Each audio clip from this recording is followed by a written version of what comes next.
ஒரு கொலை நடக்கிற வரைக்கும் நாகேந்திரனுக்கு வந்து இவங்கெல்லாம் ரவுடிங்ன்றது தெரியாது.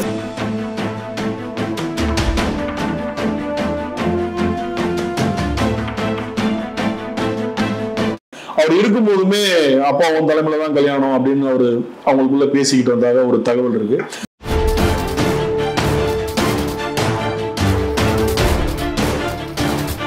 அதுலயும் அரசியல் தான் பண்றாங்க.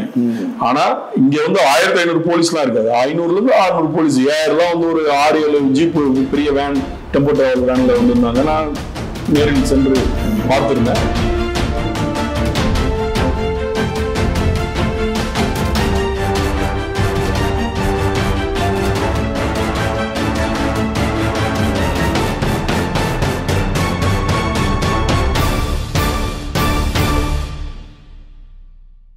நம் தமிழ் நேயர்களுக்கு வணக்கம். இன்றைக்கு அரங்கத்துக்கு வந்து இருப்பவர் பத்திரிகையாளர் காதர் அவர்கள். வட சென்னையை கலக்கிய தாதா நாகேந்திரனுடைய மறைவுக்கு பிறகு 3 நாள் கழித்து நேற்று அவருடைய பிரேத உடல் அவர் வீட்டுக்கு வந்து காவல்துறை ஒப்படைத்தாங்க. அந்த சவபூர்வத்தில் வந்து ஆயிரக்கணக்கான போலீசார் கலந்து கொண்டாங்கன்னு சொல்லிட்டு பல பேர் விமர்சனங்கள் இருந்தாலும் அதனுடைய காலத்தினுடைய கட்டாயம் அந்த பகுதியில் வந்து ஏதாவது பொதுமக்களுக்கு வந்து அசம்பாவங்கள் ஏதாவது ஏற்பட்டு விடுமா என்ற ஒரு அச்சத்தில் காவல்துறை அதற்கான ஏற்பாடுகள் செய்தது. அது இல்லாமல் முன்விரோத காரணமாக அவருடைய மகன்களுக்கே வந்து கொலை மிரட்டல் பல அச்சுறுத்தல் இருப்பதனால் காவல்துறை உண்மையாக வந்து கண்காணிக்க வேண்டியது. அது ஒவ்வொரு நபர்களையும் சொல்லி பல்வேறு பகுதியில் ஒவ்வொரு தணிக்கை குழுக்களா போட்டு இரவும் பகலமாக வந்து அங்க காத்திருந்தார்கள். அந்த காவல்துறை கூட்டத்தை பார்த்து பல பேர் பல விமர்சனங்கள் வந்து சொல்லியிருந்தாலும் இது சம்பந்தமா வந்து நம்மளுடைய பத்திரிகையாளர் காதரிடம் விளக்கத்தை கேட்போம். வணக்கம் காதர். வணக்கம் சகாய். சொல்லுங்க காதர், 3 நாள் பிறகு நாகேந்திரனுடைய உடல் அவங்க குடும்பத்தினர் ஒப்படைச்சாங்க. அந்த இதுல வந்து என்னன்னா நிறைய பேர் என்ன சொன்னாங்கன்னா 1500க்கு மேற்பட்ட காவல்துறைகள் வந்து பாதுகாப்புல இருந்தாங்க. ஒரு 2 டிஐஜி, கிட்டத்தட்ட ஒரு 6 ஏசி, 20 இன்ஸ்பெக்டர்கள் மற்றும் நிறைய இருந்தாங்க அப்படின்னு சொல்லிட்டு இந்த பாதுகாப்பு வந்து ஏன் வந்து கரூர்ல கொடுக்கல அப்படின்னு சொல்லிட்டு நிறைய பேர் வந்து இதுக்கு வந்து ஒப்பிடுத்து பாக்குறாங்க. ஆனா உண்மை சம்பவம் அங்க இருந்தானா அது நான் சொன்னது போலதான் அந்த குடும்பத்துக்கு அச்சிருப்பு இருந்த அந்த பையனுக்கு வந்து ஏற்கனவே வந்து கொலை மிரட்டல்கள் இருந்தது. அங்க இருக்கக்கூடிய அந்த உங்களுக்கு தெரியும் சத்தியமூர்த்தி நகர் என்றாலே வந்து எல்லா ரவுடிகளும் கூடக்கூடிய ஒரு இடமா இருக்கு அப்படின்னு சொல்லிட்டு அதுக்கான பாதுகாப்பு தான் காவல்துறை கொடுத்தாங்க. அதை பத்தி நீங்க என்ன சொல்றீங்க? முதல்ல வந்து 1500 போலீஸார் வந்திருப்பாங்களான்றது டவுட் தான். எனக்கு தெரிஞ்சு ஒரு 600 இருந்து 700 பேர் வந்திருக்கலாம். ஏஆர் போலீஸ், ஒரு 6 காவல் நிலையங்கள்ல இருந்து இன்ஸ்பெக்டர், எஸ்ஐ, 2 நார்த் ஜேசி, டிசி 3 பேரு. இது வந்து ப்ரொடக்ஷன் எப்போதுமே அது வந்து எல்லா என்னன்னா சுத்தி உள்ள மக்களுக்கு எந்த இடையூறும் இருக்கக்கூடாதுன்றது முக்கிய காரணமா இருக்கும். அதாவது ரவுடிங்களை அவங்க ப்ரொடக்ஷன் பண்ணல, சுத்தி உள்ள மக்களுக்கு எந்த பிரச்சனையும் வந்துடக்கூடாது, கடைகளை மூடுன்னு சொல்லி தகராறாயிடக்கூடாது. அது ஒண்ணு. 2வது வந்து இந்த சாவுல இந்த டெத்துல வந்து வேற ஏதோ ஒரு கொலைகள் முன்னுரிமை காரணமான ஒரு கொலைகள் நடந்துடக்கூடாதுன்றதுல போலீஸ் வந்து ரொம்ப அதுல மெனக்கிடுவாங்க. இப்ப நாகேந்திரன் அப்படின்றவர் வந்து பாத்தீங்கன்னா வேசர்பாடியில் சத்தியமூர்த்தி பிறந்து வளர்ந்தவர், அந்த ஊருக்காரர். அவரு அவங்க அப்பா வந்து ஆர்பார்ல பொன்னுசாமி என்பவர். அவர் ஆர்பார்ல ஒரு சாதாரண வேலையாள் தான். இவர் வந்து படிப்பு பெருசா வரல, ஒரு 6ஆம் வகுப்பு வரைக்கும் படிச்சுட்டு அதுக்கப்புறம் அவர் வந்து நம்ம அந்த வேசர்பாடி அந்த சைட்ல என்ன பண்ணுவாங்கன்னா ஒண்ணு ஃபுட்பாலு இல்லைன்னா கேரட் இல்ல பாக்ஸிங். இவர் வந்து பாக்ஸிங்கை தேர்ந்தெடுத்து சர்மா நகர் பகுதியில வந்து பாக்ஸிங் கிளாஸ் போறது, அங்க பிராக்டிஸ் பண்றது. விஜய் வந்து ஒரு ரவுடின்றது நாகேந்திரனுக்கு தெரியாம தான் பழகுறாரு ஆரம்பத்துல. அவருக்கு வந்து விஜய் ரவுடின்லாம் தெரியாது. விஜய் அங்க வராரு ஒரு நண்பர் அப்படின்னு பார்த்தோம்னா விஜய் வந்து மிகப்பெரிய ரவுடி பெஞ்சமினோட அசோசியேட் ஆகிறார். ஆனா வந்து நிறைய பேருக்கு தெரியாது. அவர் சாதாரணமா பழகுறாரு. பழகும் போது அந்த டீமோட வர்றதுதான் வெள்ளரவி. அப்ப வெள்ளரவி இவங்கெல்லாம் ஒரு இணக்கமான நண்பராகிறாங்க. ஒரு கொலை நடக்கிற வரைக்கும் நாகேந்திரனுக்கு வந்து இவங்கெல்லாம் ரவுடிங்ன்றது தெரியாது. அதுதான் உண்மையான விஷயம். அது வந்து நம்ம ஒரு ரவுடிங்கிறதுக்காக நம்ம தப்பா எதுவும் பேசக்கூடாது. அப்படி இருக்கும் பட்சத்துல முதல்ல அதாவது வெள்ளரவி அக்காவோட டிஸ்டர்ப் பண்றாங்கன்னு ஒரு ஃபர்ஸ்ட் ஒரு கொலை நடக்குது. ஆனா அதுல இவர் பேர் சேர்க்கப்படுது. ஆனா அதுல இவர் இன்வால்வ் கிடையாது. அதனால அடிதடின்ற மாதிரி விட்டுறாங்க. 2வது என்ன ஆகுதுன்னு பாத்தீங்கன்னா இவர் அதுக்கப்புறம் வந்து அந்த அந்த அந்த வெள்ளரவியோட அக்கா பிரச்சனைல ஒரு கொலை நடக்குது இல்லையா, அதுக்கப்புறம் பாத்தீங்கன்னா இவர் கொஞ்சம் ஒதுங்கி இருக்காரு. விசாலாட்சி என்ற ஒரு பெண்மணியை கல்யாணம் பண்ணிட்டு குழந்தைங்க அப்படின்னு கொஞ்சம் ஒதுங்கி அந்த ரவுடிசத்துக்குள்ள வரல. அப்படி இருக்கும்போது 91 நினைக்கிறேன் எக்ஸாக்டா, சரியா கணிப்பு கரெக்டா இருந்தா, அந்த 91 அந்த வாக்குல வந்து பாத்தீங்கன்னா இவங்க வீட்டுல ஒரு ஃபங்க்ஷன் நடக்குது, நாகேந்திரன் வீட்டுல. அப்ப அங்க அந்த ஃபங்க்ஷனுக்காக வந்த பசங்க பார்ட்டி கேட்பாங்க இல்லையா, அந்த மாதிரி கேட்கும் போது அப்ப ஸ்டாலினி அதிமுகவுடைய வட்ட செயலாளர் அவர் அப்பெல்லாம் வந்து பிரைவேட் பார், அவர் வந்து வேசர்பாடியில ஒரு 2-3 பார் எடுத்து தொழில் பண்ணிட்டு இருந்தாரு. இப்ப அந்த பார்ல ஒரு ஒயின் ஷாப்ல போயிட்டு சரக்கு, அந்த ஒயின் ஷாப் இருக்கு சரக்கு வாங்குறாங்க. சரக்கு வாங்கும் போது காசு வந்து அப்புறமா வாங்கிக்கொண்டாங்க, அதுல தகராறாகுது. அவரு சாலினி சண்முகம் வந்து அவங்களை திட்டி அனுப்பிச்சிடுறாரு. இதை வந்து கேள்விப்பட்டோன்னா இவர் போய் ஃபர்ஸ்ட் இவருடைய கோபம் எங்க ஈகோ கிளாஷ் ஆகுதுன்னு அங்கதான் ஆரம்பிக்குது. அதை வந்து சொல்றாங்க, உங்க ஏரியால நீ இப்படின்னு பார்த்தா அந்த ஆளு இந்த மாதிரி பேசிட்டாரு அப்படின்னு சொன்னோன்னா இவரு போய் கேட்டதுல வாக்குவாதம் இவர் அடிச்சிடுறாரு ஸ்டாலினி சண்முகத்தை முதல்ல. அதுக்கப்புறம் பெரிய இவர் கம்ப்ளைண்ட் கொடுத்துறாரு, மாமூல் கேட்டாருன்னு சொல்லி ஒரு கம்ப்ளைண்ட் கொடுத்து அந்த கேஸ்ல இவரை ரிமாண்ட் பண்றதுக்கு எல்லாம் முயற்சி நடக்குது. அப்புறம் வந்து இவங்க 2 லோக்கல் அரசியல் வச்சு பேசுவாங்களே நம்ம பையன் அப்படின்னு அந்த மாதிரி பேச்சுவார்த்தை எதுக்குமே ஒரு ஸ்டாலின் சண்முகம் ஒத்து வர மாட்டாரு. அதுல வந்து ஏதோ ஒரு மேல அடித்தறி வழக்கு பெரிய 75 ஏதோ சம்திங் ஏதோ போட்டதா அந்த டைம்ல காலகட்டத்தில் சொல்லியிருக்காங்க. அதுக்கப்புறம் ஒரு கூட்டம், பொதுக்கூட்ட மேடையில வந்து ஸ்டாலின் சண்முகம் வந்து நாகேந்திரன் ரொம்ப மட்டமா பேசுறாரு, ரொம்ப மட்டமாவே வந்து பாடுற அந்த மாதிரி ஒரு லெவல்ல பேசும்போது என்னடா நம்ம ஊருக்குள்ளே இருந்துட்டு நம்மள ரொம்ப டார்ச்சர் பண்றான், அப்ப இவனை செய்யணும் அப்படின்றது மாதிரி முடிவு பண்றாங்க. முடிவு பண்ணதுல ஸ்டாலின் சண்முகம் கொலை செய்ய இடத்துல காலையில பேப்பர் படிக்கிற இடத்துல கொலை செய்யப்படுறாரு. அந்த கொலை வந்து அந்த டைம்ல வந்து பாத்தீங்கன்னா தமிழ்நாட்டிலேயே பரபரப்பாச்சு. ஏன்னா ஒரு வட்ட செயலாளர், ஜெயலலிதா ஆளுங்கட்சி ஆட்சி, மதுசூதனுடைய ஆதரவாளர், மிகப்பெரிய ஒரு கட்டமைப்புல இருந்த ஒரு ஆளு ஸ்டாலின் சண்முகம் வட்ட செயலாளர் வந்தாங்க நினைக்கிறேன். ஆமா எக்ஸாக்ட் வந்தாங்க. அப்ப அந்த கொலை வழக்குல அந்த கொலை வந்து பரபரப்பா பேசப்படுது. நிறைய நாளிதழ்கள்ல ஹெட்லைன்ஸ் தான்.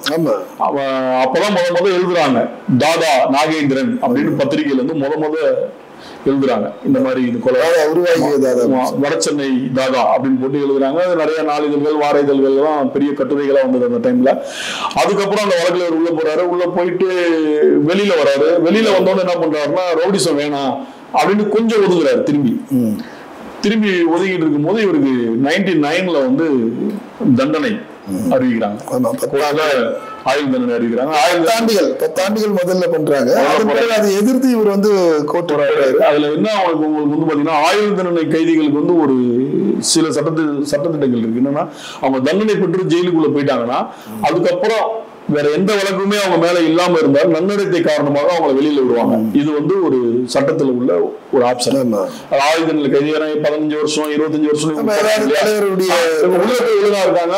இதுக்கு அந்த ப்ரீவியஸ் அந்த கேஸ் வெளியில இருக்கும்போது அந்த கேஸோட சரி இதுக்கு மேல இல்ல அப்படின்னா அவரை வந்து நன்னடத்தின் காரணமா அந்த அண்ணா பிறந்த நாள் இந்த மாதிரி வெளியிடுறாங்களா அதுல வெளியிடலாம்.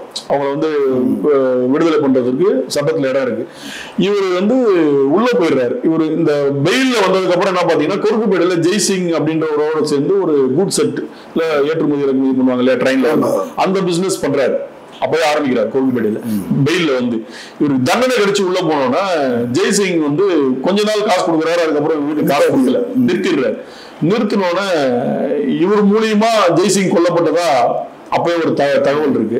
அதுல இன்னொன்னு பாத்தீங்கன்னா பணம் போய் ஏன் தரல மாசம் இவருடைய தம்பி பிர்லா போஸ் கேட்கும் போது பிர்லா போஸ் ஜெய்சிங் வந்து ஆளை வச்சு காலி பண்ணதா இல்ல. அவர் பிர்லா போஸ் என்னன்னா ஒரு சாராய பெண் வியாபாரி இளநிலாவா அப்படின்னு சொல்லி இல்லாமல்லின்னு சொல்லிட்டு அந்த அம்மா வந்து பிர்லா போஸ் அவங்க மூலியமா தான் ஜெய்சிங்கோட தூண்டுதல் இருக்குன்னு சொல்லி வழக்கு இது பண்ணாங்க.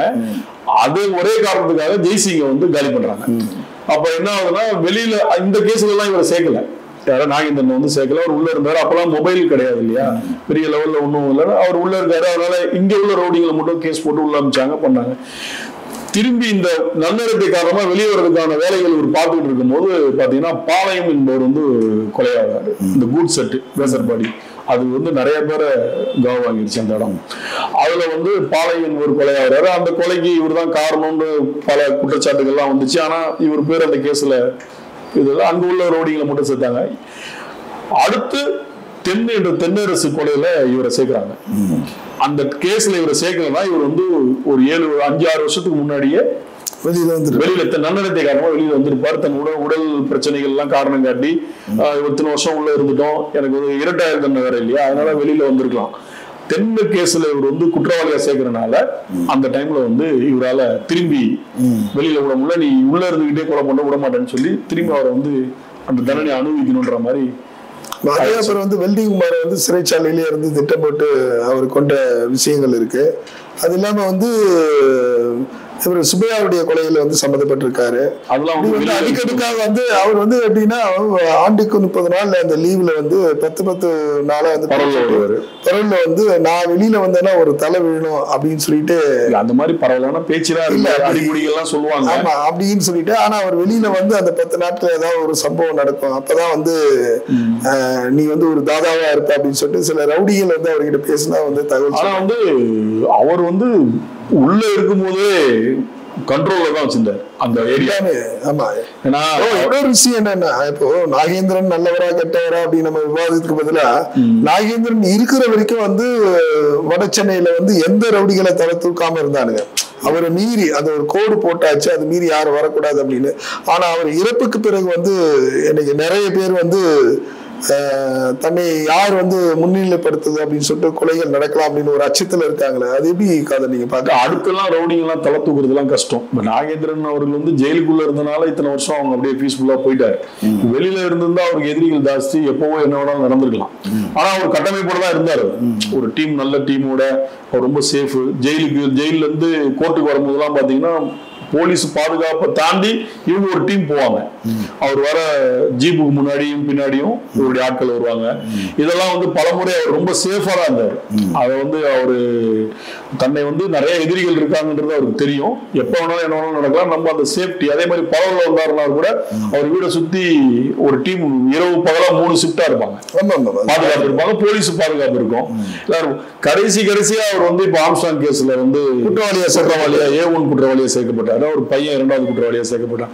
இது வந்து அவருடைய என்ன சொல்றது, ரவுடியுடைய அடுத்த ஒரு லெவல் போடாம ஒரு முட்டுக்கட்ட மாதிரி அது அவருக்கு வந்து இந்த வழக்கு வந்து பெரிய சிக்கல் உண்டு பண்ணிடுச்சு. அது இல்லாம அவருக்கு ஆல்ரெடி உடல் உபாதைகள் இருக்கு. 7 வருஷத்துக்கு முன்னாடியே அவர் வந்து கல்லீரல் மாற்று சிகிச்சை வந்து ஃபர்ஸ்ட் GHல அட்மிட் ஆனாரு. அப்புறம் ராயப்பேட்டையில மாத்தினாங்க. அதுக்கப்புறம் குளோபல் ஹாஸ்பிட்டல் இவங்க கேட்டுக்கிட்டதன் பேரு CMCல ஆமா பார்த்து அவருக்கு வந்து கல்லீரல் மாற்று சிகிச்சை பண்ணிருக்காங்க.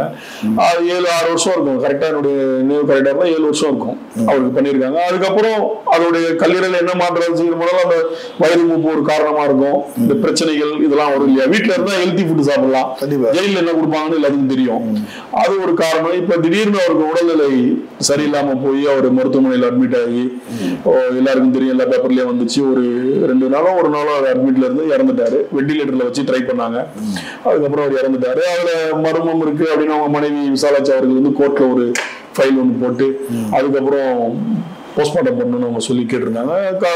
அரசு தரப்பும் பண்ணிக்க ஆர்டர் கொடுத்தாங்க. அதுல வந்து எங்களுடைய மருத்துவரும் ஒருத்தர் கூட இருக்கணும்னு கேட்டிருந்தாங்க. அதுக்கு வந்து அரசு கொடுத்தாங்க. 2 நாட்கள் தள்ளி தான் அந்த போஸ்ட்மார்ட்டமே நடந்தது. அவர் இறந்து 2 நாட்கள் அவர் பாடி மார்ச். எல்லாமே வந்து என்னன்னா அவருடைய மறைவு பத்தி பேசுறதோட அந்த மறைவுல ஒரு நிகழ்வு ஒன்று நடந்தது. ஆமா, நானும் பார்த்தேன். அவர் மகன் அஜித் ராஜ், ஆமா, அவருக்கு வந்து நிச்சயதார்த்தம் நடந்து 7-8 மாசம் ஆகுதுன்னு நினைக்கிறேன். அவருக்கு வந்து முகப்பேர்ல ஒரு பெண்ணோட நிச்சயதார்த்தம் நடந்திருக்கு. அந்த கல்யாணம் அப்பா அடுத்த இதுல பரவல் வரும்போது கல்யாணம் பண்ணிடலாம் அப்படின்ற ஒரு பிளான்ல இருந்தாங்க. திடீர்னு அவர் இறந்தோடனே அவர் இருக்கும் போதுமே அப்பா உன் தலைமையில தான் கல்யாணம் அப்படின்னு அவங்களுக்குள்ள பேசிக்கிட்டு வந்தாங்க ஒரு தகவல் இருக்கு. அதனால அப்பா இல்லைனாலும் அப்பாவுடைய பாடி முன்னாடி நின்று இதுதான் முதல் முறை. ஆமா, வீட்டில் ஒரு திருமணம்ன்றது முதல் முறை. நானும் இப்பதான் கேள்விப்பட்ட ஞாபகம். இதுக்கு முன்னாடி உண்மையில வந்து என்னதான் வந்து ரவுடியா இருந்தாலும் அந்த குடும்பத்தினுடைய அந்த அன்பு ஐக்கியத்தை வந்து நம்ம பாக்குறோம்ல. அது அதாவது ஊருக்கு தான் நாகேந்திர ரவுடி, அவங்களுக்கு அப்பா தானே. கண்டிப்பா அவங்க வந்து எப்படி எங்க அப்பா ரவுடின்னு சொல்லுவாங்க, சொல்ல மாட்டாங்க. ஊர்ல வந்து அந்த பேரு எடுத்துட்டார், ரவுடின்னு. A+ ரவுடி அவரு, தாதா, வட சென்னை தாதா. அப்படின்னா அந்த ஊருக்குள்ள வந்து அவருக்கு கொஞ்சம் நல்ல பேர் தான். ஆனா ஊர் மக்கள் அத்தனை பேரும் வந்திருந்தாங்க நேற்று அவருடைய இழப்பு.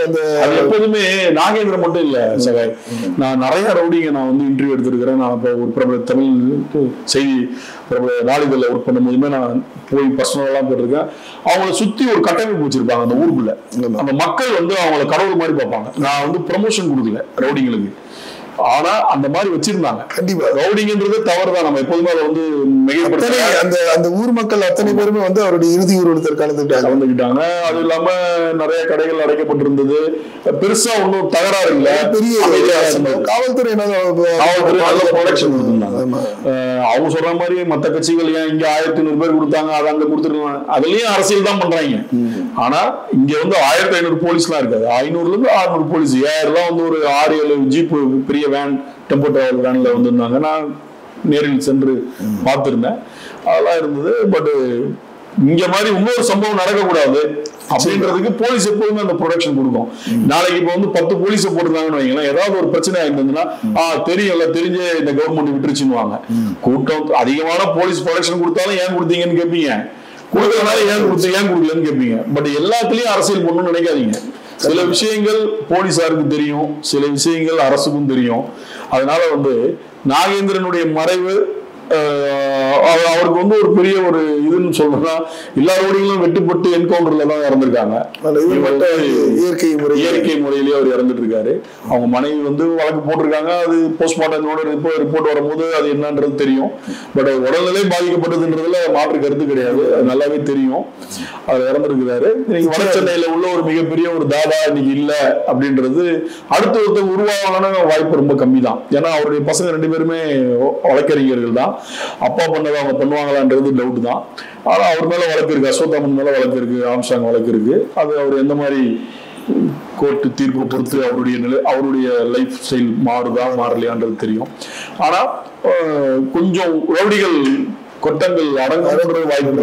ஏன்னா வியாசார்படி இனி வந்து ரவுடிசம் இல்லாத ஒரு இப்பவே இப்ப நீங்க வேசார்பாடி எடுத்துக்கிட்டா நாகேந்திரனை தவிர்த்து வேற எந்த பேருமே நீங்க சொல்ல முடியாது. கண்டிப்பா ஃபர்ஸ்ட் ஆல் நம்ம சொல்லலாம், வேசார்பாடினா சேரான்லாம், வெள்ள ரவின்லாம், காது குத்து ரவின்னு சொல்லலாம், அம்பு முல்லை எல்லாமே இப்போ முடிஞ்சு போச்சு. இப்ப இருந்தது ஒருத்தர் தான் ஃபெமிலியரா வெளியில தெரிஞ்ச ஒரு பெரிய ஆள் தான் இவரு தான். இப்ப இவருக்கு அப்புறம் இது வரைக்கும் ஒன்னும் வட சென்னையில வேசர்பாடியில தாதாக்கள் இல்லை, இனியும் உருவாகிறதுக்கு வாய்ப்புகள் இல்லை. எல்லாருமே வந்து ஸ்டைல மாத்திட்டு போறாங்க. அங்க உள்ள சின்ன பசங்க எல்லாம் அங்க உள்ள ஒரு அமைப்பு மூலியமா ஃபுட்பால் விளையாடுறாங்க, செஸ் விளையாடுறாங்க, கேரம் விளையாடுறாங்க, டேபிள் டென்னிஸ். அங்க ஒரு அமைப்பு எஸ்சி ஸ்டேட்ஸ் ஒரு அமைப்பு வந்து நிறைய பேர் உருவாக்கி போயிட்டாங்க. அப்ப வந்து பசங்களை படிக்க வைக்கிறாங்க, மோட்டிவேட் பண்றாங்க. அப்ப வட சென்னைன்னு ரவுடிசம் இப்ப நிறைய மாறிடுச்சு. எக்ஸாம்பிள் அஸ்வத்தாம நாகேந்திரன் அவங்க பசங்களை படிக்க வச்சிருக்காரு, ஊட்டி கான்வென்ட்ல தான் படிக்க வச்சு, 2 பேருமே அட்வொகேட் இல்ல. அப்ப இந்த தொழில் சரியில்லை, நீங்க அதுக்கு வராதீங்கன்றதான அர்த்தம். தான் பிள்ளைகளை வந்து வேற துறையில போய் நீங்க சாதிச்சுக்கீங்கன்னு சொல்றதுதானே. அப்ப அதை உணர்ந்துதான் அவர் வந்து மாத்தி படிக்க வச்சிருக்கிறாரு. பட் என்னன்னா இது ஒரு எக்ஸாம்பிளா இருக்கும் எல்லா ரவுடிகளுக்குமே. இனி ஒரு ரவுடி உருவாகிறதுக்கு வாய்ப்பு இல்லை. நீங்க சொன்ன போல ஊருக்கு தான் அவர் ரவுடி, தன் மகனுக்கு அப்பா என்ற அந்த திருமண நிகழ்வு வந்து எல்லாருடைய உள்ளத்தையும் வந்து தொட்டது. சமூக விரோத செயல்களை வந்து வேசார்படியில வந்து இனி குறையும் என்ற நம்பிக்கையோடு வந்து முடித்துக் கொள்ளலாம். நன்றி.